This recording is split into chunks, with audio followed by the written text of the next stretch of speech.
Hello everyone, welcome back to my channel. अगर आप सुबह की भागदौड़ में झटपट कुछ बनाना चाहें और ये भी चाहते हैं कि उसका सामान भी हमारे घर में हर वक्त अवेलेबल हो, तो आज की ये रेसिपी आपको बहुत पसंद आने वाली है, क्योंकि आज मैं आपसे शेयर करने जा रही हूँ आटे के डोसे की रेसिपी, जिसे आप मिनटों में बनाकर तैयार कर सकते हैं और इसे खाकर कोई यकीन नहीं करेगा कि इसे आटे से बनाया गया है। एकदम परफेक्ट, क्रिस्पी और टेस्टी डोसा बनकर के ये तैयार होता है। और इसी के साथ सर्व करने के लिए इजी और टेस्टी चटनी भी बनाएंगे, जो इस डोसे के स्वाद को और भी बढ़ा देगी। तो चलिए ये हेल्दी और टेस्टी आटे का डोसा बनाना शुरू करते हैं। मैंने अपनी पिछली वीडियो में सांबर की रेसिपी भी शेयर की है, तो आप वो भी जाकर चेकआउट कर सकते हैं। आटे का सिंपल और टेस्टी डोसा बनाने के लिए मैंने यहाँ पर लिया है गेहूं का आटा। अगर आप मेजरिंग कप को देखें तो मैंने 1 कप गेहूं का आटा लिया है। और डोसे को क्रिस्पी बनाने के लिए यहाँ पर मैं आधा कप चावल का आटा ले रही हूँ, यानी जितना हम गेहूं का आटा लेंगे उसका आधा चावल का आटा लेंगे। अगर आपके पास चावल का आटा अवेलेबल नहीं है तो आप इसकी जगह सूजी का इस्तेमाल भी कर सकते हैं, या फिर पोहा को पाउडर बनाकर उसका इस्तेमाल भी किया जा सकता है। और डोसे में एकदम चावल के डोसे जैसा टेस्ट आए, यानी वो फर्मेंटेशन वाला टेस्ट आए, इसके लिए हम दही इस्तेमाल करेंगे। तो 3/4 कप मैंने दही लिया है। तो बस अब कुछ नहीं करना है, सारी चीजों को एक बाउल के अंदर मिक्स कर लेना है। तो यहाँ पर मैंने इस बाउल के अंदर गेहूं का आटा डाल दिया है, साथ ही डाल देंगे चावल का आटा। स्वाद के अनुसार थोड़ा सा नमक डालेंगे, ज्यादा नमक नहीं जाएगा इसमें। और पहले सारे ड्राई इंग्रेडिएंट्स को अच्छे से मिक्स कर लेते हैं। अब इसमें हम दही ऐड करेंगे। तो दही हल्का सा खट्टा होगा तो डोसे का टेस्ट बहुत ही अच्छा आएगा। इसी कटोरी को नाप कर हम पानी भी ऐड कर लेंगे, तो आपको अंदाजा भी हो जाएगा कि हमें इसमें कितना पानी इस्तेमाल करना है, क्योंकि डोसे के बैटर की जो कंसिस्टेंसी होती है वो एकदम परफेक्ट होना बहुत जरूरी होता है परफेक्ट डोसा बनाने के लिए। तो पहले मैंने 1 कटोरी पानी डाला था, मिक्स करने के बाद ये 1 कटोरी पानी और ऐड कर लिया है। अच्छे से एक बार मिक्स कर लेते हैं। और क्योंकि हमने गेहूं का आटा इस्तेमाल किया है तो थोड़े से इसमें लम्स आ सकते हैं, तो पहले थोड़ा पानी डालकर अच्छे से मिक्स करेंगे। एक बार मिक्स करने के बाद जब इसकी गांठें खत्म हो जाएं तो दोबारा मैंने 1 कटोरी पानी लिया है, लेकिन इस बार मैंने आधा कटोरी पानी ही इसमें डाला है। अच्छे से मिक्स कर लेते हैं, जरूरत हुई तो हम पानी और इस्तेमाल कर लेंगे, लेकिन ये कंसिस्टेंसी एकदम परफेक्ट है, इससे ज्यादा पानी हम और इसमें नहीं डालेंगे। तो टोटल हमने इसमें 2.5 कटोरी पानी ऐड किया है। अब देखिए जो कंसिस्टेंसी है डोसे के बैटर की, वो कुछ इस तरह की होनी चाहिए। एकदम स्मूथ बैटर बनकर के तैयार हुआ है यहाँ पर। और जैसे ही हम बैटर गिरा रहे हैं, ये बैटर वापस बैटर में ही अच्छे से मिक्स हो रहा है।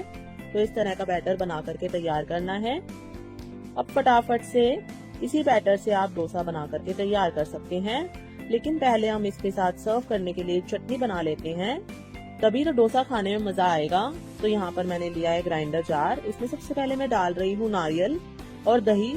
तो थोड़ी देर पहले मैंने सूखा नारियल और दही को भिगोकर रखा था।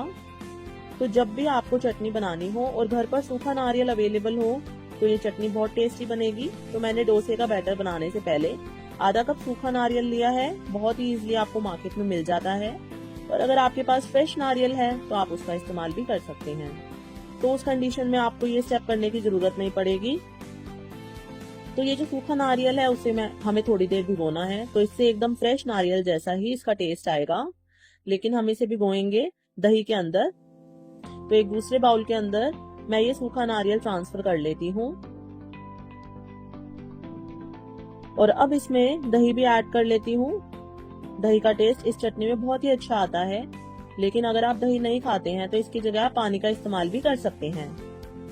बस दही और नारियल को अच्छे से मिक्स कर लेते हैं और थोड़ी देर इसे ऐसे ही छोड़ देते हैं।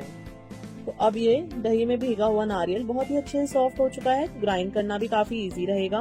तो इसे ग्राइंडर जार के अंदर ऐड कर लेंगे। और इसी के साथ चटनी में बढ़िया टेस्ट लाने के लिए मैं इस्तेमाल कर रही हूँ आधा कप मूंगफली। तो मूंगफली को मैंने रोस्ट करके इसका छिलका हटा लिया था। तो मैं ये भी रेडीमेड ही रखती हूँ, छिलका हटाई हुई मूंगफली। तो जब झटपट आपको चटनी बनानी हो तो फटाफट से आप ये मूंगफली ऐड करके चटनी बना सकते हैं। अब इसमें 1 से 2 हरी मिर्च डालेंगे।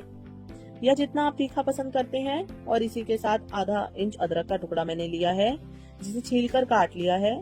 स्वाद के अनुसार नमक ऐड कर लेंगे और अब थोड़ा सा पानी डालेंगे और जिस तरह की कंसिस्टेंसी आपको पसंद हो उसके अकॉर्डिंग पानी डालते हुए इसे ग्राइंड कर लेंगे। अब इस चटनी को ऐसे भी सर्व किया जा सकता है, लेकिन अगर इस पर तड़का लगाएंगे तो ये और भी ज्यादा टेस्टी लगेगी। तो इसके लिए एक बाउल में इसे ट्रांसफर कर लेंगे और इस पर तड़का लगाने के लिए एक तड़का पैन के अंदर 1 से 2 चम्मच तेल गरम कर लेते हैं। तो इस चटनी को पकाना नहीं होता है, क्योंकि हमने इसमें दही का इस्तेमाल किया है, तो अगर इसे पकाएंगे तो दही फट जाएगा और चटनी में इससे पानी अलग होने लगेगा। तेल गरम होने के बाद इसमें 1 छोटा चम्मच राई या सरसों ऐड करेंगे। जैसे ही सरसों फूटने लगे इसके अंदर 1 छोटी चम्मच कच्ची चना दाल ऐड करेंगे और इसी के साथ ऐड करेंगे 1 छोटी चम्मच कच्ची उड़द दाल। दोनों का ही क्रंच और टेस्ट इसमें बहुत ही अच्छा आता है, तो आप जरूर से इस्तेमाल करें। थोड़ी देर इन्हें पकाने के बाद इसमें एक सूखी लाल मिर्च डालकर गैस का फ्लेम मैंने ऑफ कर दिया है और लास्ट में इसमें 7 से 8 करी पत्ता डालकर इसे मिक्स कर लेते हैं और अच्छे से पका लेते हैं। तो करी पत्ता इसमें अच्छे से पक जाएगा, बढ़िया फ्लेवर इसमें आ जाएगा, इसलिए गैस का फ्लेम ऑफ करने के बाद ही करी पत्ता इसमें ऐड करेंगे। अब ये बहुत ही टेस्टी तड़का लगा देंगे हम चटनी में और इसे अच्छे से मिक्स कर लेंगे। तो बहुत ही टेस्टी, सिंपल और हेल्दी चटनी बनकर के तैयार होती है। इस चटनी को आप 3-4 दिन के लिए फ्रिज में स्टोर करके भी रख सकते हैं। तो चलिए चटनी बनकर तो तैयार हो गई है और अब हम डोसे भी बना लेते हैं। तो डोसे के बैटर को रेस्ट देने की जरूरत नहीं है, लेकिन हम चटनी बना रहे थे इसलिए इसे थोड़ी देर के लिए रख दिया था।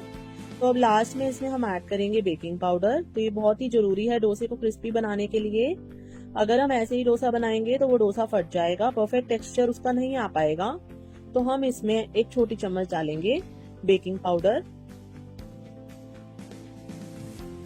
अब बेकिंग पाउडर को अच्छे से बैटर में मिक्स कर लेंगे और यहाँ पर कंसिस्टेंसी एकदम परफेक्ट है, ना ही बैटर गाढ़ा हुआ है और ना ही ये ज्यादा पतला हुआ है।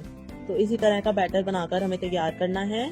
अब परफेक्ट डोसा बनाने के लिए अगर आप नए हैं तो हो सके तो इस प्रकार की कलछी का इस्तेमाल करें। ये नीचे से फ्लैट आती है तो इसे डोसा बनाना बहुत ही आसान रहेगा। और अगर आपके पास कटोरी है तो आप कटोरी का इस्तेमाल करके डोसा बना सकते हैं, तो आपके लिए इजी रहेगा क्योंकि वो नीचे से फ्लैट होती है। और ये देखिए कंसिस्टेंसी एकदम परफेक्ट है। इसी तरह का डोसे का बैटर हमें बनाकर तैयार करना है। तो चलिए अब फटाफट से हम डोसा बनाकर तैयार कर लेते हैं।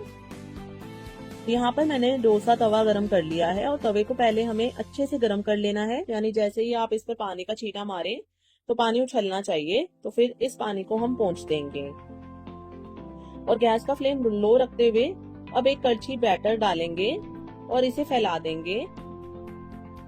हमें हल्के गरम तवे पर बैटर को फैलाना होता है और जल्दी जल्दी फैलाना होता है। इससे जो डोसा बनेगा वो एकदम परफेक्ट बनेगा और क्रिस्पी भी बनेगा। अगर हम पहले तवे को ठंडा ही रखेंगे और फिर उस पर बैटर फैलाकर उसे बाद में पकाएंगे तो डोसे का बैटर फैल तो जाएगा इजीली, लेकिन उसमें क्रैक्स आ जाएंगे और वो इतना क्रिस्पी नहीं बन पाएगा। इसलिए डोसा बनाने के लिए थोड़ी सी प्रैक्टिस की जरूरत होती है, लेकिन अगर आप परफेक्ट टेम्परेचर का ध्यान रख पाएंगे तो बढ़िया डोसा बनाकर तैयार कर पाएंगे। अब जब डोसे का बैटर थोड़ा सेट होता हुआ दिखाई दे तब हम इसके ऊपर तेल भी लगा देंगे, तो इससे डोसे का टेस्ट भी अच्छा आएगा और डोसा क्रिस्पी बनेगा।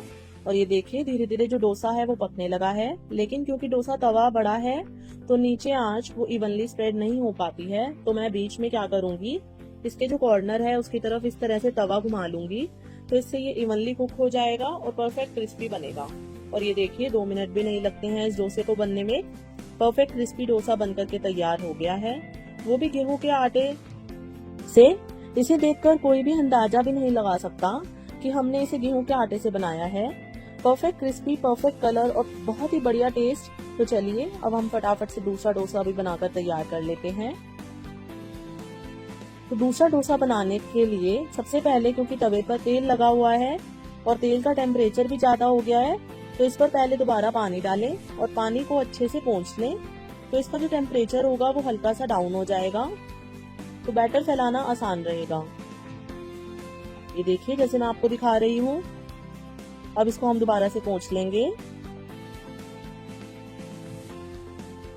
अब एक कड़छी फिर से हम इसमें बैटर डालते हुए इसे गोल गोल घुमा देंगे। देखिए किस तरह से मैं फैला रही हूँ। बहुत ही आसान है डोसे के बैटर को फैलाना। अगर आपको इसकी प्रैक्टिस हो जाएगी फिर तो आपको रोटी से ज्यादा डोसा बनाना आसान लगने लगेगा। और मैं तो डोसे को बनाते समय बहुत इंजॉय करती हूँ। ये किस तरह का बनेगा, इस बार इसका कलर कैसा आएगा, बहुत ही अच्छा लगता है मुझे। तो इसी तरह से हमने ये दूसरा डोसा बना करके तैयार कर लिया है। और देखिए कितने पतले डोसे बनाकर के हमने तैयार किए हैं।